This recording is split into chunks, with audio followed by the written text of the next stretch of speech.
Hey y'all, it's Angie here from Angie's Nail Swag.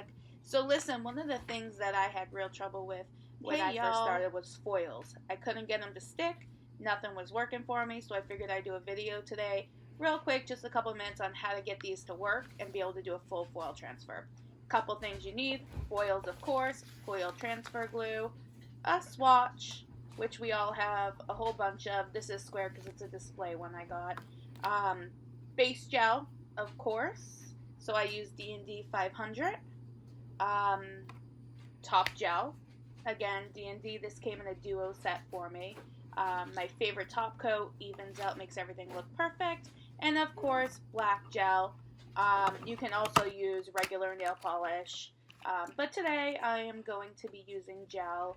I am doing black just because it's similar to the background of the foil I chose.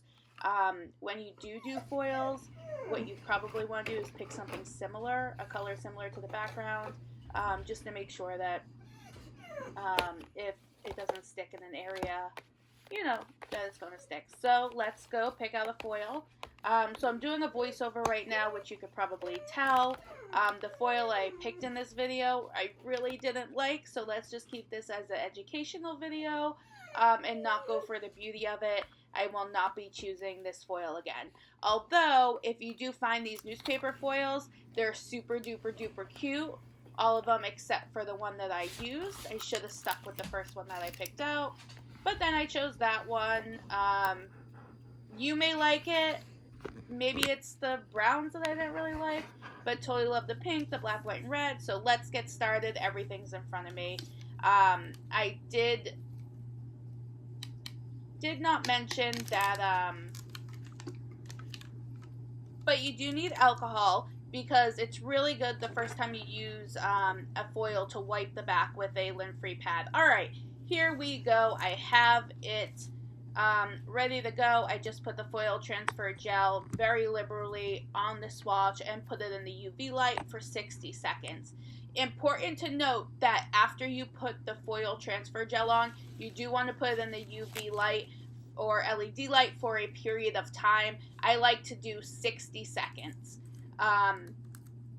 30 seconds, you know, for some people, depending on your light, but you don't want it wet and sticky when it comes out. You want a very great tacky layer, and that's what's really going to make it successful. As I said, I do 60 in my Melody Sue's UV light. So take the foil and place it directly on the center of the nail and rub it in. I am rubbing firmly, right? I want this full foil to transfer. It works for me every time like a charm. And then what you do is start rubbing over the side so it applies evenly. So you'll see here there are a couple little lines.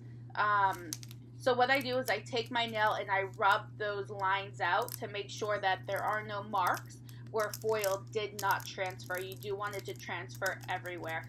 So, you know, rest assured if there are a couple bubbles, no worries, because you're going to rub those out. As you rub them out, another bubble forms, whatever. You know, rub out the new bubble, and it'll transfer, and this will look beautiful. This is a perfect foil.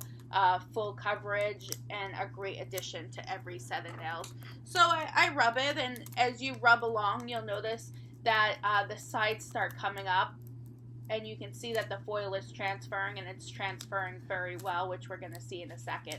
So I rub, I use my nail, I make sure that I get it in there, get every single spot. As you're holding the client's finger, just hold firmly with one hand and rub with the other. And if it doesn't work the first time, which following this technique, it'll work perfectly, you can always take it off with, you know, alcohol and go through again. It's a quick, beautiful design. So you'll see that the sides are coming up on this, which is how I tell it is going to be a perfect foil. So rub. Any spots that haven't already lifted or seem to be stuck a little bit harder, I know that that's where we need to get that foil to transfer. Some people do use a silicone nail art tool to rub this. I use my finger or my nail. It's been working great for a really, really long time. So I'm seeing that the bottom's starting to lift here. The other side's starting to lift. So this foil is going to come out fantastic. That's a really good sign that things are going well. So I'm rubbing a little more just to make sure it's perfect. You can see that the sides are starting to look. And here we go. Moment of truth. I'm going to pull, pull, pull, pull, pull. Oh, oh. And there we go. We have a perfect foil. Yes, there is a little lump on the side. Not the most beautiful foil in the world, but I would just go ahead and file that off. It's probably a little extra gel. Alright, so there we have a full coverage foil. No marks, no extra spots. And as I said, a foil is a great addition to any set of nails. Some of them have clear backgrounds, so the color that you have will show through, but you can see there it came out perfectly. If you do have a spot that didn't pick or transfer, put the foil back on in that one area and match it up as perfectly as you can and just rub that one until it does transfer. So just a little quick troubleshooting for you. So as I mentioned, not my favorite foil in the world. Some clients may love it. I'm a little bit more partial to animal prints, as you can tell, bright colors. But this one is nice. So perfect foil. If you follow these couple tips, you know, you'll have a great foil and a great design to share with a client. So throw on your top coat, bing, bang, boom, your favorite top coat, throw in the UV light, and there you go. You are done. Have a full coverage foil. Bye!